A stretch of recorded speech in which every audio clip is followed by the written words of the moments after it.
नंबरदार साहब के लिए वो सारे के सारे वोट जो कई कुलदीप के खाते में जाते हुए नजर आते हैं। वो वोट फिर उनके पास जाते हैं, उससे कुलदीप बिश्नोई जो है हर हाल में चुनाव से बाहर हो। कैसे जीते इसके लिए भूपेंद्र सिंह हुड्डा ने यह षड्यंत्र रचा। नहीं, हमारे कैंडिडेट बनाने की बात, जब इनको टिकट नहीं मिला, हमने अपनी पार्टी की तरफ से सर्वे करवाया था, और पार्टी की तरफ से सर्वे जब करवाया था तो हम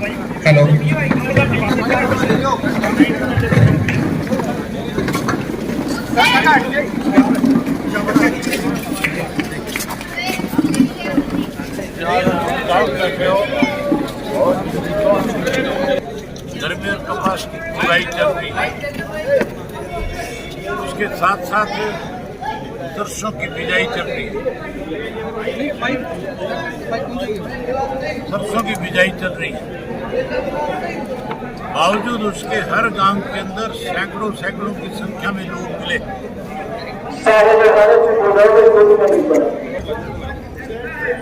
जब आपकी पार्टी के साथ टक्कर के चौधरी कुलडाराम जी को भारी बहुमत से जिताने का काम करेंगे। लास्ट कार्यक्रम गांव का था आज। गांव की जो चौपाड़ थी, आप भी वहीं पे मौजूद थे, और मेरी ख्याल 500 से ज्यादा लोग आए हुए थे, और उन लोगों ने ये कहा कि पूरा गांव जो है वह कुलडाराम जी के चुनाव को स्वयं लड़ने का काम करेगा। अगले 2-3 दिन के बाद, क्योंकि फिर दिवाली भी आ रही है, मुझे लगता है कि 2-3 दिन के बाद गांव से कास्ट वाइज हर कास्ट की 5-7 गाड़ियां निकलेगी, और ये गांव ही इनका चुनाव लड़ेगा। जहां हमारा पार्टी का कार्यकर्ता पदाधिकारी अपनी जिम्मेवारी निभाएगा, उससे ज्यादा मजबूती के साथ गांव के लोग इस चुनाव को लड़ने का काम करेंगे। मैं जिन गांव में जाकर के आया था, लोग इस बात को लेकर के चर्चा करते हैं कि कुलदीप बिश्नोई ने इस्तीफा क्यों दिया।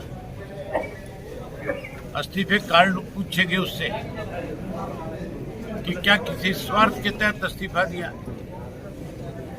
या किसी दबाव में दिया, या किसी भय से दिया।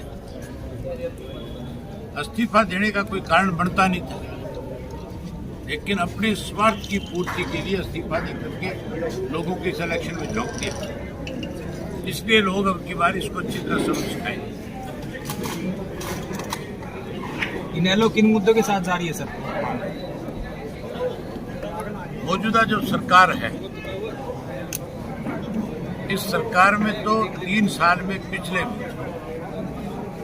कोई काम हुआ ही नहीं, स्वयं घोटालों में। हम लोगों को खुल करके बता रहे हैं कि इस 3 साल में किस तरह से इस प्रदेश को इन लोगों ने लूटने का काम किया। जहां इनकी पोल खोल रही है, वहीं कांग्रेस पार्टी जो है कैसे कुलदीप को जिताया जाए, इसके लिए चौधरी कुलडाराम जैसे संघर्षशील व्यक्ति को तो दरकिनार कर दिया, और जो और 2-3 लोग टिकट मांग रहे थे, उनमें से किसी एक को टिकट दे देती कांग्रेस, तो कुलदीप का रास्ता अपने आप बंद हो जाता। टिकट घोड़ेला मांग रहा था, टिकट मंगाली वाला मांग रहा था, और टिकट जो है वो चंद्र प्रकाश मांग रहा था। उनमें से किसी को टिकट मिलती तो 100% कुलदीप का रास्ता बंद था। लेकिन उसको जिताने के लिए हुड्डा साहब तो पहले दिन से ही बीजेपी की कठपुतली के रूप में काम करता है। चाहे सुभाष चंद्रा का इलेक्शन ले लो, चाहे उसके अपने बेटे का इलेक्शन ले लो, चाहे पिछला राज्यसभा का चुनाव ले लो, हर एक में इन्होंने बीजेपी की मदद करी है। आज भी बीजेपी ने जैसा इसको कहा, बाहर से लाकर के उम्मीदवार दे दिया कि कैसे बीजेपी की मदद हो। ये सारी बातें लोगों के समझ में है, और लोग 100% इनको सबक सिखाएंगे। लेकिन कांग्रेस उसके बाद अगली बात सुनने वाली है कि कितने दिन पहले इस चीज को सोच लिया गया था कि जयप्रकाश इस किस्म की भाषा बोले, बागड़ी और गादड़ी की बात करता है। ये कहता है मैंने 16 साल पहले लटका लिया, अब तुम भी उठा लो। ये सारा बागड़ियों का इलाका है। इन्होंने पता नहीं कितना संघर्ष किया, कितनी सरकार के खिलाफ लड़ाइयाँ लड़ी हैं, सिर्फ इसलिए कि उसकी इस बात पे रिएक्शन आए और कुलदीप को लाभ मिले। लेकिन अब लोग जो है कुलदीप को जहाँ दूर रखना चाहते हैं वहाँ इनको सबक सिखाएंगे। पहले तो कुलदीप ये कह के वोट मांगता था कि मैं चीफ मिनिस्टर बनूंगा, वोट दे दे। अब लोग पूछते हैं अब क्या बनेगा बता, चीफ मिनिस्टर का रास्ता तो बंद हो गया। तो कुलदीप किस मुंह से जा करके लोगों के बीच में वोट मांगेगा? क्या कहें? जेपी कह रही थी क्या इश्यू है उनके पास? कांग्रेस जो है वो इनेलो को बीजेपी की बी टीम बता रही है, और जयप्रकाश का तो ये भी कहना है कि अभय सिंह चौटाला कुलदीप बिश्नोई की पैरोल पे है। कौन सी पैरोल पे ये तो बता दे। वो होगा किसी की पैरोल पे। अभय सिंह चौटाला आज तक किसी की जेब में नहीं गया। अभय सिंह चौटाला ने अपने फैसले स्वयं दिए, और जब भी कभी कोई राजनीतिक फैसला करने की बात आई तो अभय सिंह चौटाला ने पार्टी के सभी साथियों को साथ बैठाया और विशेष रूप से कार्यकर्ताओं से पूछ करके फैसले लिए। हमारे पार्टी के 5 लोग इस इलाके में सर्वे करके गए थे और उन 5 ने अपनी रिपोर्ट सौंपी। हमने उनकी रिपोर्ट के मुताबिक निर्णय लिया है। जयप्रकाश के पास सिवाय इस तरह की बेहूदगी बातें करने की, वो ये बताए ना कि वो कलायत में बैठ करके लोगों से क्या कह रहा था, मैं कलायत छोड़ के नहीं जाऊंगा। यहाँ क्या लेने आए? वो केवल मदद करने आए। ये वही जयप्रकाश है जिस जयप्रकाश ने चंद्रा के चुनाव के अंदर, सुभाष चंद्रा के चुनाव में पेन बदलने का काम किया था। ये तो प्रजातंत्र पे कलंक है। ये राजनीतिक लोग नहीं है, ये तो कलंकित लोग हैं। जेपी अभी कह रहे हैं कि उन्होंने फार्म हाउस बना लिया और आदमपुर से लगाव हो गया, आदमपुर में रहा करेंगे। उसने कई जगह बनाए फार्म हाउस। काटने बेचा करता था फार्म हाउस की बात करने। उसने पूछ तो लो कि काटने बेचने वाले के पास फार्म हाउस कहाँ से है? SYL को लेकर के पंजाब ने कहा है कि पानी नहीं देंगे। ये इलाका भी पानी से महरूम है, पानी को तरसता रहा है। आम आदमी पार्टी आज जो है यहाँ पे चुनाव लड़ रही है। आम आदमी पार्टी का बहुत बड़ा विरोध रहेगा यहाँ पे। आम आदमी पार्टी मेरे ख्याल से यहाँ पे कहीं कोई छोटी मोटी जगह नहीं बना पाएगी। भूपेंद्र सिंह का हरियाणा का आदमी जो है SYL को अपनी जीवन रेखा मानता है और वो इसके लिए ऐसे लोगों को बोली लगाएगा। कुलदीप जहाँ भी जाते हैं सवाल करते हैं, लोगों से कहते हैं कि सत्ता में जाना चाहोगे कि विपक्ष में बैठना चाहोगे, इसका कितना फर्क पड़ता है? कुलदीप से सब पूछो कि तू कभी सत्ता से दूर रहे क्या? चाहे किसी की भी सत्ता रही हो, इसने सत्ता को किसी न किसी तरीके से मदद करके अपने काम निकाले। भूपेंद्र सिंह हुड्डा कहते हैं सर आदमपुर कांग्रेस पार्टी का गढ़ है और जितने भी दल है उनके पास सिर्फ कांग्रेस के कार्यकर्ताओं को मैदान में उतारा, स्वयं के पास कोई ऐसा कार्यकर्ता नहीं था कि मैदान में उतारा जाए।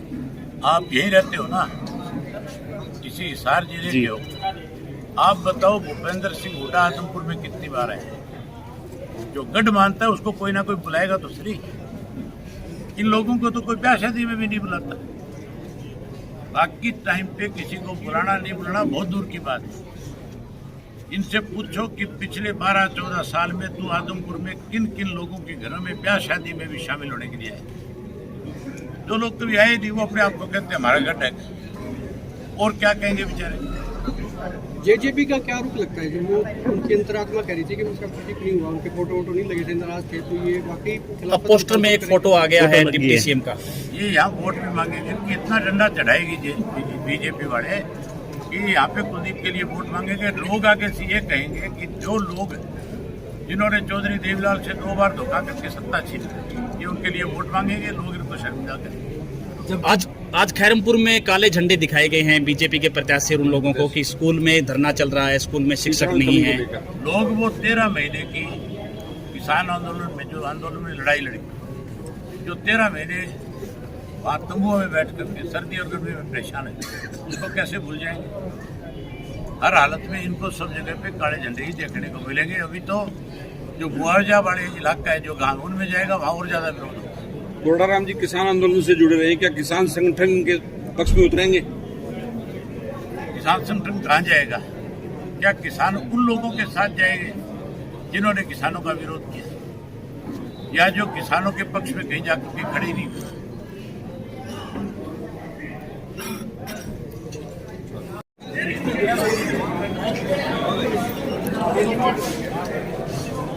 मेरा निवेदन है थोड़ी व्यवस्था बढ़ा दो कि ये जगह तो आप अपनी जगह पे चले जाओ।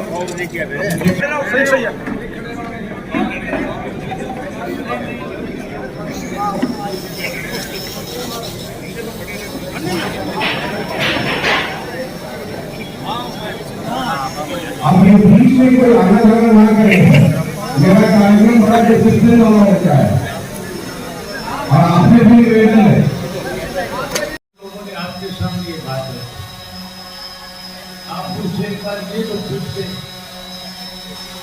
आपने जिसको चुनाव लड़वा रहे हो वो आदमपुर की कौन सी गांव का, उसका आदमपुर से क्या संबंध है? मैं आज 11 गांवों में जाकर के उससे पहले भी मेरा आना जाना इस इलाके में बहुत बड़ा है